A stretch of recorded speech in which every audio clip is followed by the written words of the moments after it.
بسم الله الرحمن الرحیم. مونږ په دې موقع باندې د پریس کلب تختبای شکریا ادا کوو.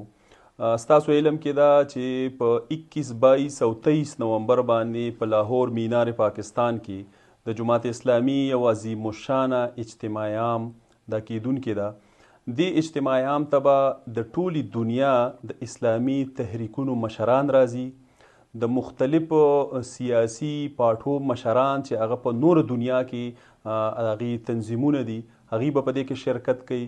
په دې کې به د یوت دپاره یو ځان له سیشن وي، په هغې کې به مختلف انفلوئنسرز هغې به راځي، د یوت دغه سیشن ته به هغې مخاطب کیږي.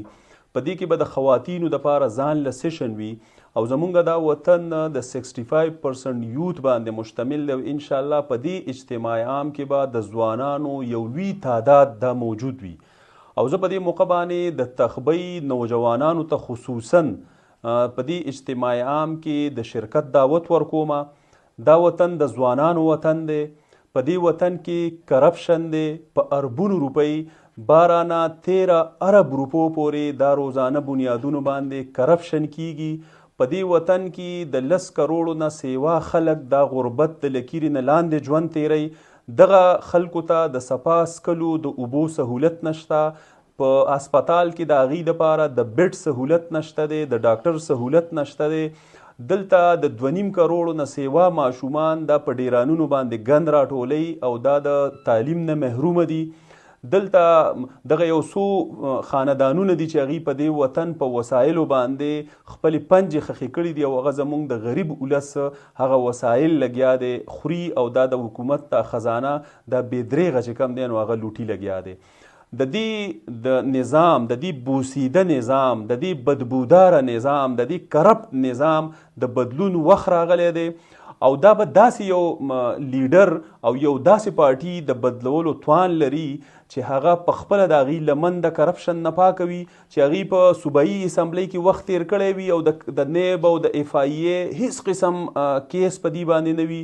په قومي اسمبلی کې او په سینټ کې ممبرز وخت تیر کړی او په هغې باندې د نیب او د اف آی ای او د بل ادارې هیڅ قسمه د کرپشن کیس نه وي. هغه واحد جماعت اسلامي ده او دا وخت که مونږ وګورو واحد ویژنري لیډرشپ چې کم دی هغه په دې وطن کې حافظ نعیم الرحمن دی، ینګیسټ لیډر دی او یو ویژنري لیډر دی. د هغه چې کم ویژن دی نن سبا چې د پاکستان په کروڑونو تعداد باندې مشتمل یوت دا بیروزګارۍ ته مخامخ دی، دا بدامنۍ ته مخامخ دی، دا ټینشن او ډپریشن ته مخامخ دی.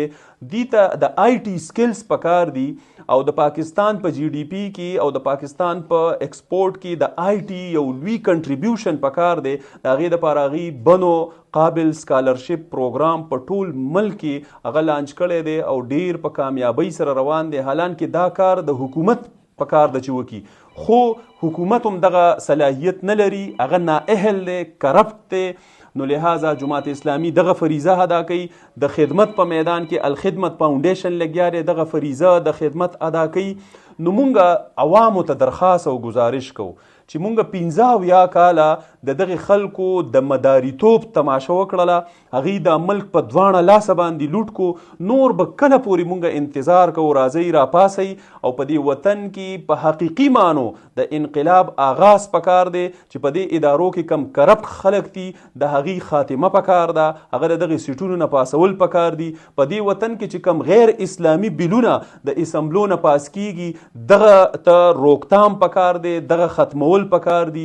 په دې وطن کې چې کم د بې انصافۍ یو نظام روان دی دغه بې انصافي دغه ختمول پکار دي، د دې مخنیوی پکار دی او دا به کیږي د جماعت اسلامي چې کم بې داغه لیډرشپ دی، کم ټیلنټډ لیډرشپ دی او کم چې سیلف میډ لیډرشپ دی چې دی باندې په شا باندې د یو فیملی بیک گراوند او د یو خاندان چاپ نه دی موجود، بلکې دا په خپل ټیلنټ او صلاحیت باندې د جماعت په مختلف عهدو او مختلف ذمہ دارو باندې او د امانت او د دیانت په روډ باندې دی روان دي. نو مونږ په دې موقع باندې د تخبۍ اولس ته دا دعوت ورکو چې په دې اجتماع عام کې انشاءالله مونږ سره شریک شئ.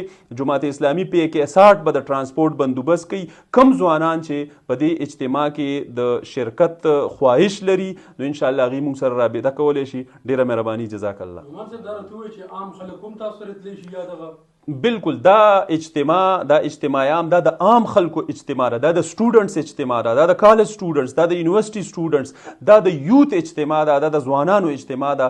لہذا په دې کې موږ سره عام خلک او دلته د عامو خلکو مسلې به ډسکس کیږي. اولته به حافظ نعیم الرحمن صاحب یو برپور اعلامیه او یو ویژن پیش کوي چې په هغې کې به د دکاندار، د تاجر برادري، په هغې کې به د زمیندارانو ورونو، په هغې کې به د سټوډنټس د رایټس خبره کیږي.